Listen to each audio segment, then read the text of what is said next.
I'd like to take a moment to share with you what I thought was a thoughtful conversation with a new client. It's my hope that what I share with her is a help to you, the way it was to her. She's 34 years old. She's a mother to a 6-year-old child and is in a 10-year relationship with the father of this child.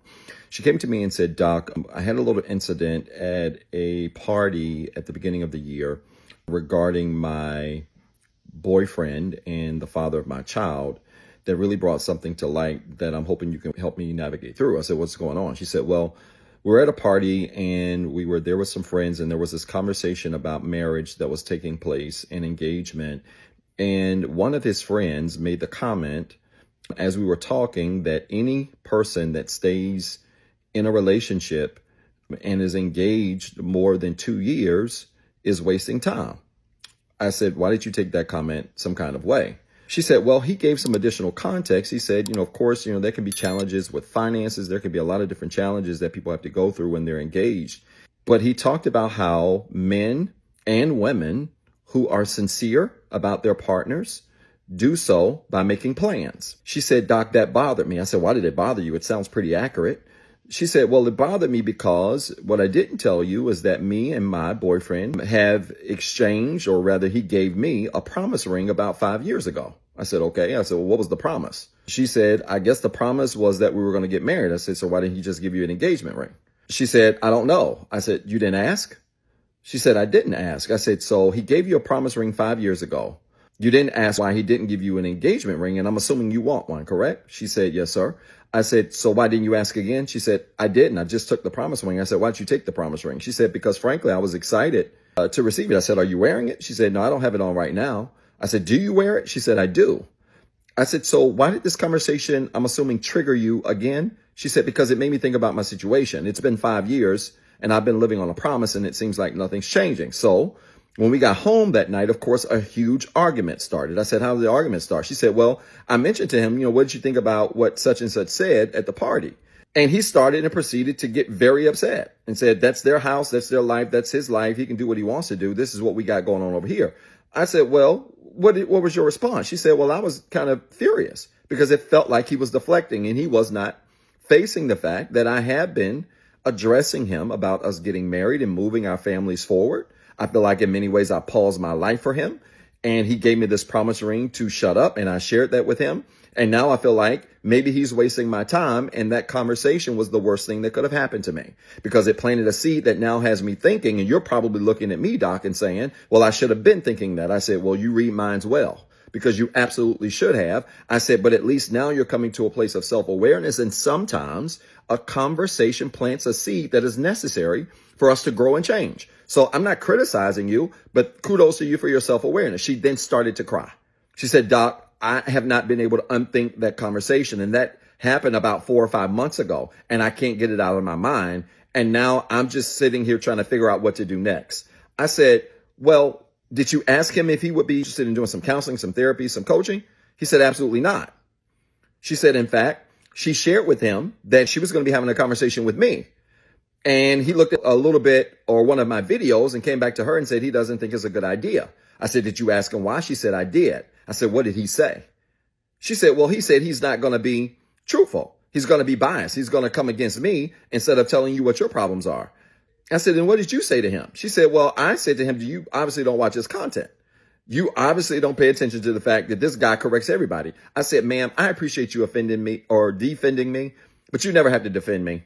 The only people that point blame and fingers at me in this space are people that don't want to take accountability and responsibility. Blame is always the scapegoat when people don't want to take accountability and responsibility. And one of the things I said to her that I pride my hat on is that I don't care who you are, man, woman, she, woman, it doesn't matter. Right is right and wrong is wrong. I said, and that's the reputation that I have in this space. And that's the reputation I will keep. And so if a man is right, he's right. If a man is wrong, he's wrong. If a woman is right, she's right. If a woman is wrong, she's wrong. It does not matter to me because truth is what's going to bring us to self-awareness. I said, ma'am, do you know the difference between accountability and responsibility? She said, I figure they're similar. I said, they are. I said, but they are different. I said, what do you do for a living? She said, I'm a manager at a retail store. I said, perfect. Do you have a manager? She said, I do. The store manager. I said, perfect. So you have a store manager. You're a floor manager. I said, ma'am, if something happens with your work or report that you're supposed to do, are you accountable or responsible? She looked confused. I said, you're responsible. That's your direct responsibility to run a report, whatever the report is. And if that report is wrong, you're going to be responsible for the numbers on that report. Is that correct? She said, it is. I said, but if one of your employees go out and they slap a customer, are you responsible for that? She said, no. I said, who's responsible? She said, the employee that slapped somebody. I said, are you accountable? She said, oh, okay, I get it. She said, I'm accountable because I didn't technically do it, but it happened under my watch. I said, exactly. I said, ma'am, your boyfriend has no idea of the difference between accountability and responsibility. So I'm not suggesting that you are perfect in this relationship, but what I am suggesting is he has to take some responsibility and accountability for the fact that you have a 5-year promise ring with no plans. She started to cry more. I said, ma'am, healed people don't make promises, they make plans. And this is going to shock you, but I need you to hear me out. I said, have you ever received a quote for anything? She said, I have. She said, we bought a house together. I said, wait a minute. You guys bought a house together and both of your names are on the loan? She said, exactly. I said, so you're locked into a mortgage with a man with a promise ring. You have a 6-year-old child with this same man and you still have no plans. She started to tear up. I said, ma'am, I need you to sober up and I need you to listen to me. I said, you have made a quote or received a quote before. She said, I have, for the windows in our house. I recently had to call the guy to come and take a look because we need to get our windows replaced. And so he came and gave me a quote. I said, perfect. I said, did the quote come with any promises? She said, it did. I said, what were the promises? She said, they guaranteed the work. That if they did the windows, that the windows would last 20 years, I think she said. They were going to last 20 years. They wouldn't be stained. They would be replaced. If, they were broken, all of these things. I said, perfect. I said, so those are promises that came with the quote, correct? She said, yeah. I said, did the quote have an expiration date? She said, it did. I said, how long was the quote good for? She said 6 months. I said, what happens if you don't use the quote within 6 months? She said, you have to call them back out and they have to do it again. I said, ma'am, the same thing happens with a promise ring. A promise ring is a reminder. It's not a choice. A promise ring is a reminder. It's not a plan. A promise ring is a reminder that I'm here, but it doesn't mean I'm going to stay here.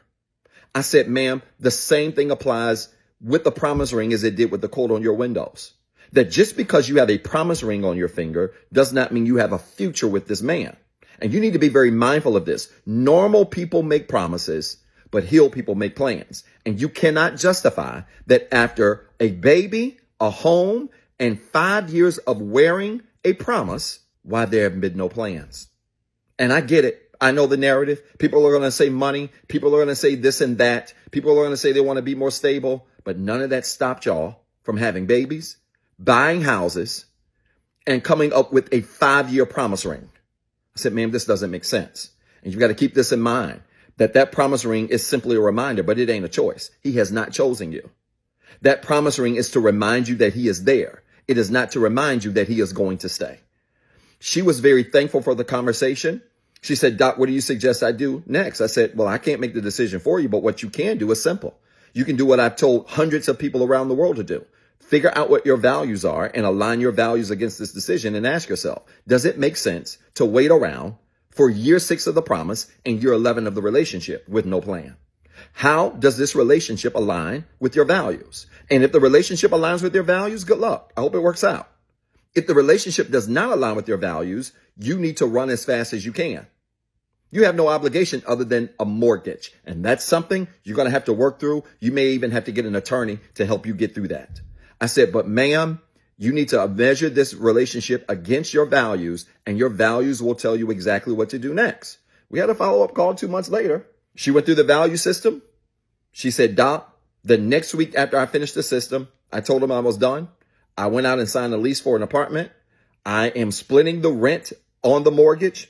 So he's not even paying the full mortgage. So I'm splitting the rent on the mortgage, and I'm also paying for this apartment, and I'm managing it all. But my values told me to go, and I'm making whatever sacrifice that I need to make it happen. And that's what I've done. I hope this story made sense. If it did, type church in the comments with 3 R's. And then remember, you've got 2 jobs. 1, be better today than what you were yesterday. And 2, don't forget what I told you.